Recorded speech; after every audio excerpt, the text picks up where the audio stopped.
સરકારી નોકરી વાળાને કાકા તમે કેટલું માનો છો? બહુ, મેં તો બહુ માનું એમને. એમ? જો હું તને એક વાર્તા કહું. હા. એકવાર એક માણસ છે ને મરીને નર્કમાં ગયો. અચ્છા. ત્યાં આમ ફરતો હતો કે કયા નર્કમાં જવું એમ. એટલે કોઈ ફોરેનના નર્કમાં કેવું હોય એમ. ફોરેનનું નર્ક? હા, એવું જોવા નીકળેલો. તો અમેરિકાના નર્કમાં જોયું. અચ્છા. તો અમેરિકાના નર્કમાં એવું પૂછ્યું કે અહીંયા શું શું થાય. હા.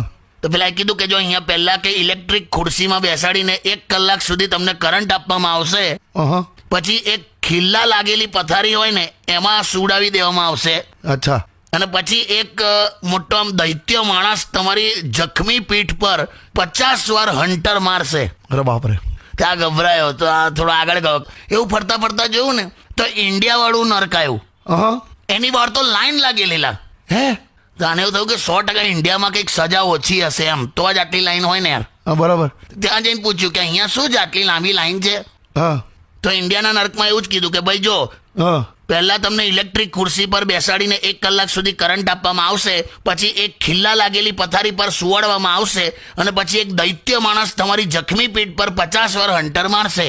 આ તો સેમ જ થયું ને. તો પેલાને પણ એ જ થયું કે આ તો બધે આવું છે યાર, તો પછી આટલી લાંબી લાઈન કેમ લાગી છે. પછી પેલાએ કીધું શું કે અહીંયા ઇલેક્ટ્રિક ખુરશી તો છે પણ ઇલેક્ટ્રિસિટી નથી યાર.